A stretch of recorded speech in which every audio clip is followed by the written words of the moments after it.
வாழைத்தண்டை இந்த அளவுக்கு டேஸ்டியாக இப்படி ஹெல்த்தியாக நம்ம செஞ்சு சாப்பிட்ருக்கவே மாட்டோம். வாழைத்தண்டில் நிறைய நீர்ச்சத்து, நார்ச்சத்து, விட்டமின் பி6, அது மட்டும் இல்லாமல் இரும்பு சத்து, இப்படி நிறைய சத்துக்கள் இருக்குது.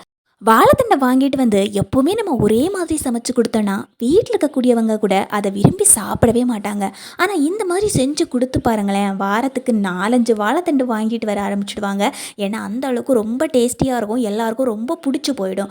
இந்த மாதிரி வாழைத்தண்டை நம்ம வந்து கடையிலேருந்து வாங்கினாலும் சரி, அல்லது உங்கள் வீட்டிலே இருக்குதுன்னா இந்த மாதிரி ஒரு சின்ன பீஸாக கட் பண்ணி எடுத்துக்கோங்க. இதில் பார்த்தீங்கன்னா இந்த மாதிரி ஒரு பகுதி இருக்கும். இதுக்கு உள்ளே இருக்கக்கூடிய பகுதியை நம்ம எடுத்து சமைக்கும் போது தான் நல்ல டேஸ்ட்டு கிடைக்கும். வெளியில் இருக்கக்கூடிய இந்த நார் மாதிரி இருக்கக்கூடிய பகுதியை மட்டும் நான் கத்தி வச்சு கட் பண்ணி எடுத்துக்கிறேன்.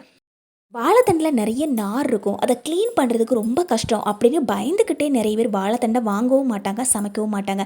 ஆனால் இந்த மாதிரி செஞ்சு பாருங்களேன், டக்குன்னு அப்படியே 2 நிமிஷம் தான். இப்போ பாருங்கள், இந்த வாழைத்தண்டை இந்த மாதிரி நம்ம கொஞ்சம் இடம் விட்டு கட் பண்ணி கொடுத்துருவோம். 1 இன்ச் கேப், அந்த கேப்பில் நம்ம இந்த மாதிரி கட் பண்ணி கொடுத்துட்டு நம்ம எல்லாத்தையும் உடனடியாக பிடுங்கி எடுத்துடக்கூடாது. இந்த மாதிரி நம்ம ஒவ்வொன்றா எடுக்கும்போது பார்த்திங்கன்னா எல்லா நாரும் அதில் இருக்கிறது அப்படியே திருப்பியும் பாருங்கள். பொதுவாகவே வாழை மரத்தில் இருக்கக்கூடிய வாழைத்தண்டு, வாழை இலை, இது இருக்கக்கூடிய நார் எல்லாமே ஸ்ட்ரைட்டாக இருக்கும், அதாவது நேராகவே இருக்கும். எதுவுமே கோணல் மாணலாக இருக்காது. அதனால் நம்ம இந்த மாதிரி ஒவ்வொன்றா கட் பண்ணி எடுக்கும்போது அதில் இருக்கக்கூடிய நாரும் ஸ்ட்ரைட்டாக இருக்கும். நம்ம இழுத்து எடுக்கும்போது அது நம்ம கையில் அப்படியே வந்துடுங்க. இப்போ நான் உங்களுக்கு காமிக்கிறேன் பாருங்கள். இந்த மாதிரி கட் பண்ணி எடுக்கும்போது அந்த நாரெல்லாம் நம்மளால் ஈஸியாகவே பார்க்க முடியுது. இந்த மாதிரி ஒவ்வொரு பீஸாக எடுக்கும்போது இந்த மாதிரி சுற்றி எடுத்தாவே போதும். ரொம்ப ஈஸிங்க. சட்டுன்னு 2-3 நிமிஷத்தில் நம்ம இந்த வாழைத்தண்டு எல்லாத்தையுமே சட்டு புட்டுன்னு கட் பண்ணி எடுத்துடலாம்.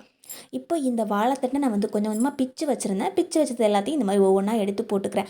கட் பண்ணுறதுக்கு 1 நிமிஷம், அதே மாதிரி இந்த மாதிரி சுற்றி சுற்றி அதோட நாரெல்லாம் எடுக்கிறதுக்கு 1 நிமிஷம். அவ்வளோதான், வாழைத்தண்டை க்ளீன் பண்ணுற வேலை முடிஞ்சு போச்சு. இது வரைக்கும் வாழைத்தண்டை க்ளீன் பண்ணுறது தான் கஷ்டம் அப்படின்னு நினச்சிட்டு நீங்கள் சமைக்காமல் விட்டுருந்தீங்கன்னா கண்டிப்பாக இந்த டிப்ஸை தெரிஞ்சு வச்சுக்கோங்க. அதே மாதிரி உங்கள் ஃபேமிலி அண்ட் ஃப்ரெண்ட்ஸுக்கு இந்த டிப்ஸ் தெரியணும் அப்படின்னு நினச்சிங்கன்னா இந்த வீடியோவை அவங்களுக்கு ஷேர் பண்ணிவிடுங்க. இப்போ நம்ம எல்லாத்தையும் இதே மாதிரி கட் பண்ணி எடுத்து வச்சுட்டோம் பாருங்கள், ஒரு நாறு கூட இருக்காது. இப்படி நம்ம ஒவ்வொரு பீஸாக எடுத்து பார்க்கும்போது நம்மளாலே பார்க்க முடியும். அதே மாதிரி நீங்கள் கொஞ்சம் பிச்சு கூட பார்க்கலாம், உள்ள நார் ஏதாவது மாட்டுதா அப்படின்னு. இப்போ நம்ம ஒரு பாத்திரத்தில் கொஞ்சம் தண்ணி வச்சுக்கலாம். தண்ணி நல்லா சூடானதுக்கப்புறமா இதுக்கு மேலே நான் இந்த மாதிரி ஒரு பாத்திரத்தை வச்சுக்கிறேன். ஏற்கனவே நம்ம கட் பண்ணி வச்சுக்கக்கூடிய இந்த வாழைத்தண்டு இருக்கு இல்லைங்களா, அது எல்லாத்தையும் இதுக்கு மேலே நம்ம வச்சுக்கலாம்.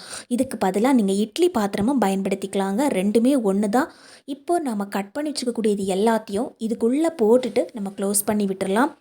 வாழைத்தண்டு நல்லா வெந்து வரதுக்கு 5 நிமிஷம் ஆகும். இதை நம்ம அப்படியே மூடி போட்டு விட்டுறலாங்க. இப்போ நம்ம அடுப்பில் ஒரு தோசை தவா வச்சுக்கலாம். அதில் 1 ஸ்பூன் அளவுக்கு மட்டும் எண்ணெய் சேர்த்துக்கிறேன்.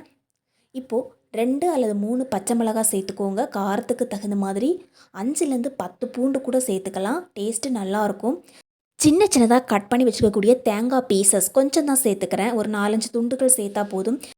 எண்ணெய் சூடாகும் போதே இது நல்லா சூடாக ஆரம்பிச்சிடும். நம்ம சேர்த்துக்கக்கூடிய பொருட்களை ஒரு ஸ்பூன் வச்சு இந்த மாதிரி கிளறி விட்டுக்கிட்டே இருந்தோம்னா எல்லா இடமும் ஒரே மாதிரி நல்லா பொரிஞ்சு வரும். இது நல்லா பொரிஞ்சு வெந்து வரதுக்கு 1 நிமிஷம் ஆகும். இப்போ நல்லா வாடி போயிடுச்சு. நான் இது எல்லாத்தையும் ஒரு பாத்திரத்தில் மாற்றி வச்சிடுறேங்க. அதே மாதிரி கொஞ்சம் ஓரளவுக்கு நல்லா வெந்து இருக்கணும், அவ்வளோதான். இப்போ நம்ம ஏற்கனவே வேக வச்சுருக்கோம் இல்லைங்களா வாழைத்தண்டு, அது எல்லாமே நல்லா வெந்து வந்திருக்கு. நான் இதை 5 நிமிஷம் வேக வச்சுருந்தேங்க. இது நல்லா வெந்திருக்குதா அப்படின்னு நம்ம பார்க்குறதுக்காக கை வச்சு இந்த மாதிரி சின்னதாக பிச்சு பார்த்தா போதும். அதே மாதிரி லைட்டாக வாயில் போட்டு நீங்கள் மென்று பார்த்தா கூட தெரிஞ்சிடும் இது வெந்திருக்குதா அப்படின்னு. இதோட நிறமும் கொஞ்சம் மாறி இருக்கும். நாம் இப்படி செய்யும்போது வாழைத்தண்டில் இருக்கக்கூடிய எந்த சத்தும் வீணாகாமல் நமக்கு அப்படியே கிடைக்குங்க. இப்போ நம்ம ஒரு மிக்ஸி ஜார் எடுத்துக்கலாம். ஏற்கனவே நம்ம வேக வச்சுருக்கக்கூடிய இந்த வாழைத்தண்டு எல்லாத்தையும் இதில் போட்டுக்கலாம். இப்போ பார்த்திங்கன்னா நான் இதில் கொஞ்சம் தான் போட்டுக்கிறேன். மிச்சம் இருக்கக்கூடியது எல்லாத்தையும் நான் அப்படியே கட் பண்ணி வச்சுட்டேன். இப்போது இது கூட ஒரே ஒரு வரமிளகா சேர்த்துக்கிறேன். இதுக்கு பதிலாக நீங்கள் பச்சை மிளகாய் சேர்த்தாலும் சரிதான். இப்போ வரமிளகா மட்டும் சேர்த்துக்கணும், நாம் இதில் தண்ணி எதுவும் சேர்க்கக்கூடாது. இந்த மாதிரி நம்ம பேஸ்ட்டாக அரைச்சி எடுத்துக்கணும். கொஞ்சம் குறகுறப்பு இருந்தாலும் பரவாயில்லை, தண்ணி எதுவும் சேர்க்காமல் இப்படி அரைச்சி எடுத்துக்கோங்க. ஏற்கனவே இதில் தண்ணித்தன்மை இருக்கும். இப்போ நம்ம அரைச்சி வச்சுருக்கிறது எல்லாத்தையும் ஒரு பவுலில் போட்டுக்கலாம். இது பார்த்திங்கன்னா 1 கப் அளவு இருக்குங்க. நம்ம அரைச்சி வச்சது எல்லாம் 1 கப் அளவுக்கு இருக்கும். இதுக்கு தேவையான அளவுக்கு உப்பு சேர்த்துக்கிறேன். ஒரு 1/4 ஸ்பூன் அளவுக்கு மட்டும் உப்பு சேர்த்துட்டு கொஞ்சமாக மஞ்சள் தூள் சேர்த்துக்கலாம். கொஞ்சமாக, அதாவது 1/4 ஸ்பூன் அளவுக்கு மட்டும் மஞ்சள் தூள் சேர்த்துட்டு ஒரே ஒரு பெரிய வெங்காயம் சின்ன சின்னதாக கட் பண்ணி வச்சுருந்தேன், அதையும் இதில் சேர்த்துக்கிறேன். 1 கப் அளவுக்கு கேழ்வரகு மாவு சேர்த்துக்கிறேன். நம்ம அரைச்சி வச்சுருந்த பேஸ்ட்டும் 1 கப் அளவு இருக்கும். அதே மாதிரி நம்ம சேர்த்துக்கக்கூடிய மாவும் 1 கப் அளவுக்கு இருக்கும். நீங்கள் எக்ஸ்ட்ரா மாவு சேர்த்துக்கிட்டீங்க அப்படின்னா இன்னும் கொஞ்சம் அரைச்சி சேர்த்துக்கோங்க. டேஸ்ட்டு ரொம்ப அருமையாக இருக்குங்க. அவ்வளோ செம்மையாக இருக்கும்.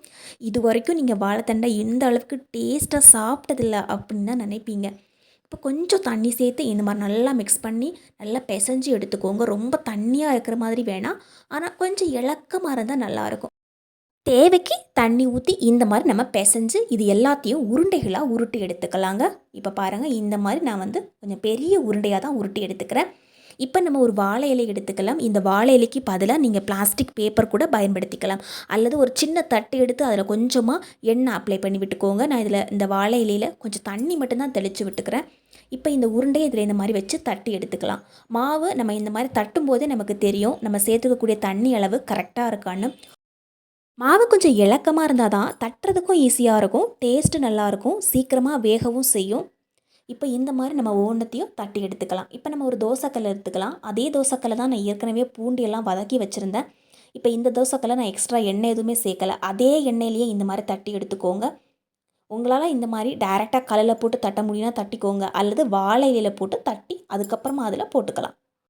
இப்படியே தோசைக்கல்லில் போட்டு தட்டினாலும் ரொம்ப ஈஸியாக தாங்க இருக்கும். இப்போ இந்த மாதிரி நம்ம திருப்பி போட்டுக்கலாம். 1 நிமிஷம் வேகிறதுக்கு நம்ம டைம் கொடுக்கணும். அதுக்கப்புறமா இந்த மாதிரி திருப்பி போட்டுக்கோங்க. இது நல்லா வெந்து வரணும் அப்படிங்கிறதுக்காக நான் 1 நிமிஷத்துக்கு மூடி போட்டு விட்டுட்டேன்.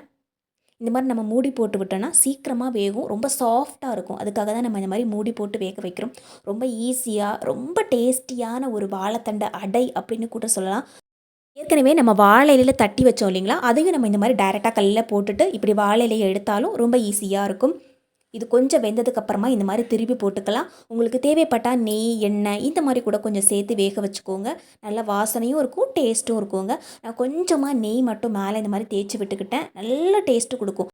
இது வரைக்கும் வாழைத்தண்டை நீங்கள் என்னென்னமோ செஞ்சு சாப்பிட்ருப்பீங்க. ஆனால் இந்த அளவுக்கு டேஸ்டியாக செஞ்சு சாப்பிட்ருக்க மாட்டீங்க. அந்த அளவுக்கு செம்மையாக இருக்குங்க. சின்ன குழந்தைங்க கூட இதை பிச்சு பிச்சு சாப்பிட்ற ஸ்டைல் இருக்கே, அவ்வளோ அழகாக இருக்கும். இப்போ நம்ம ஒரு மிக்ஸி ஜார் எடுத்துக்கலாம். ஏற்கனவே நம்ம அந்த தோசைக்கல்ல போட்டு வதக்கி வச்சுருந்தோம் இல்லைங்களா, அது எல்லாத்தையும் நம்ம இதில் சேர்த்துக்கலாம். 2 கைப்பிடி அளவுக்கு வேர்க்கடலை வறுத்து வச்சுருந்தேன், அதையும் இதில் சேர்த்துக்கிறேன். இப்போ இதுக்கு தேவையான அளவுக்கு உப்பு சேர்த்துக்கலாம். 1/2 ஸ்பூன் அளவுக்கு மட்டும் உப்பு சேர்த்துக்கிறேன். இதில் நம்ம வேறு எதுவுமே சேர்க்க தேவையில்லைங்க. இது மட்டும் நம்ம கொஞ்சம் கொரகொரப்பாக அரைச்சிட்டு மறுபடியும் கொஞ்சம் தண்ணி ஊற்றி இதே மாதிரி அரைச்சி எடுத்துக்கோங்க.